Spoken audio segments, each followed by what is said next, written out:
são denunciados como práticas delituosas, compete ao órgão julgador, a partir da identificação feita pelos órgãos de investigação e pelo órgão de acusação, tratar sobre a responsabilidade dos autores que tenham sido identificados por aquelas práticas.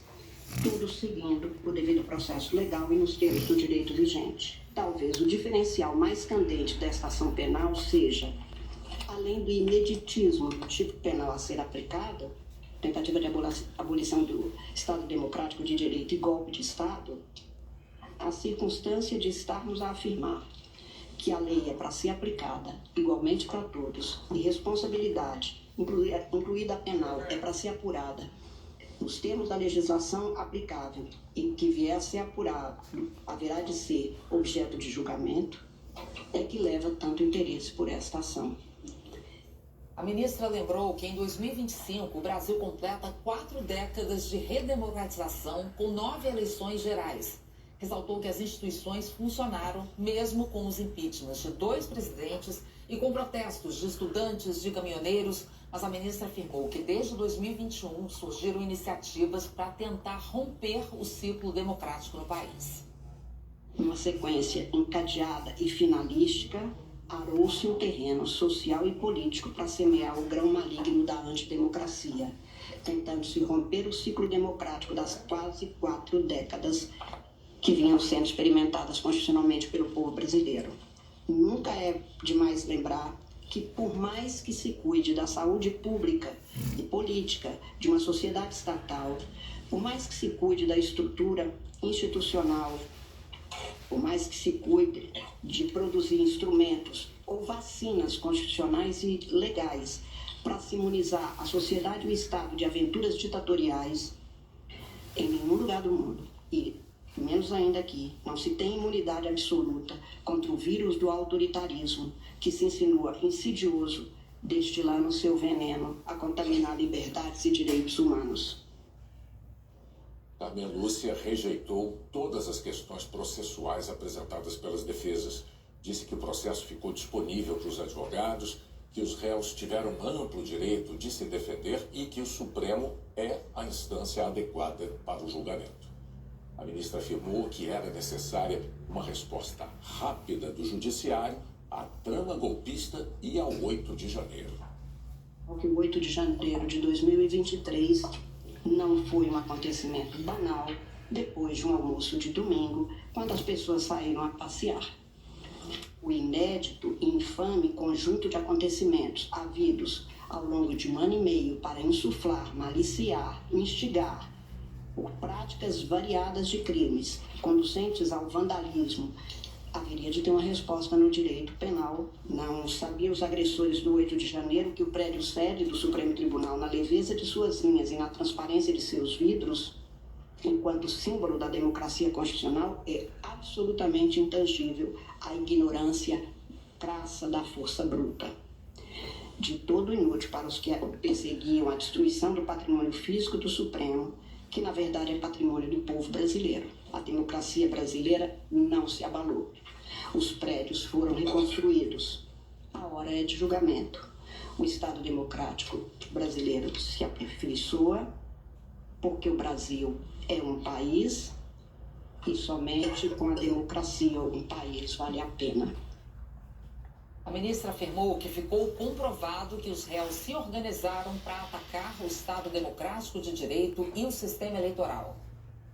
A Procuradoria afirmou exatamente, e acho, e já antecipo que para mim fez prova cabal, de que um grupo liderado por Jair Messias Bolsonaro, composto por figuras chaves do governo, das Forças Armadas e de órgãos de inteligência, desenvolveu e implementou plano progressivo e sistemático de ataque às instituições democráticas com a finalidade de prejudicar a alternância legítima de poder nas eleições de 2022, minar o livre exercício dos demais poderes constitucionais, especialmente do poder judiciário. Todo o estudo feito me leva aqui a concluir que a prova nos autos do desenvolvimento de uma empreitada criminosa dos réus que, como foi apurado, se utilizaram de um modus operandi da denominada milícia digital para propagação de ataques ao judiciário, de uma forma muito especial ao sistema eleitoral,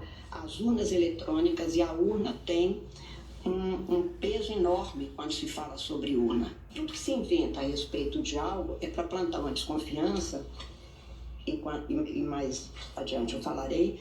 Isso precisa de uma série de atos. Isto nunca é um ato isoladamente tomado, é fácil de ser considerado de menor importância.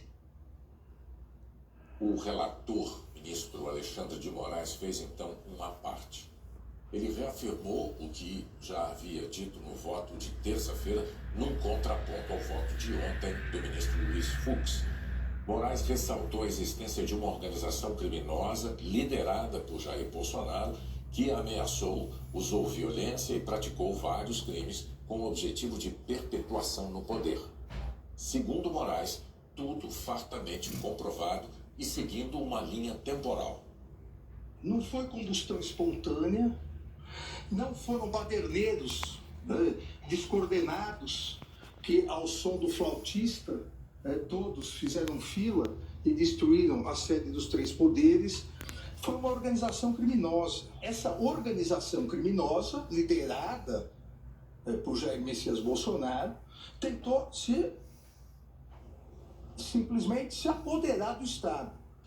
Com um discurso, que Vossa Excelência lembrou agora, com um discurso de desnaturar a questão democrática no sentido de deslegitimar as urnas, fraude à eleição, jogar o povo contra o judiciário, jogar o povo contra a justiça eleitoral, com dois objetivos claros, que são exatamente os objetivos que não alcançaram, mas fizeram atos executórios e consumaram os crimes. Como eu disse, presidente, uma imagem vale mais do que 1000 palavras.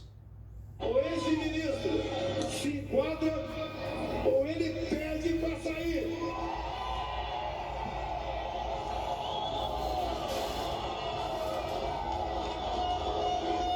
Não se pode admitir que uma pessoa apenas, um homem apenas, turve a nossa democracia e ameace a nossa liberdade.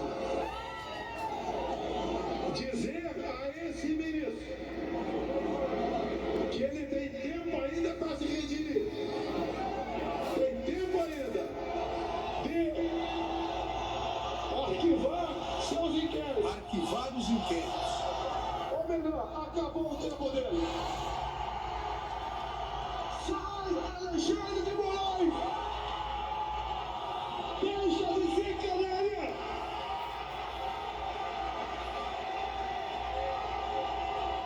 Deixe de oprimir o povo brasileiro! Algum de nós permitiria e afirmaria que isso é liberdade de expressão e não crime se um prefeito, numa cidade do interior, mediante milhares de pessoas, insuflar o povo contra o juiz da comarca, dizendo que não vai mais cumprir decisões do juiz da comarca? Nós aqui placitaríamos isso? Qual o recado que nós queremos deixar para o Poder Judiciário brasileiro? Alexandre de Moraes prosseguiu, exibindo vídeos e fotos para mostrar que as manifestações seguiam o mesmo script de pedir uma intervenção militar com a permanência de Jair Bolsonaro no poder. Voto auditável, acabar com o Tribunal Superior Eleitoral, com a Justiça Eleitoral, ou seja, tudo a organização criminosa financiando e produzindo. Ou nós achamos que esse discurso, esses cartazes, esses outdoors são normais? Tudo durante esse período todo até o dia 8 de janeiro. Tudo seguindo o script da organização criminosa. Intervenção militar, Bolsonaro, presidente. Aqui não está Mauro Cid, presidente. Aqui não está Walter Braga Neto, presidente. Não está Garnier, presidente. Não está Anderson, presidente. Não está Ramagem, presidente. Aqui não está os demais réus. Aqui está o líder da organização criminosa, presidente. Em seguida, a ministra Carmen Lúcia retomou o voto. A ministra afirmou que Jair Bolsonaro comandava a organização que atuou com o objetivo de se perpetuar no poder.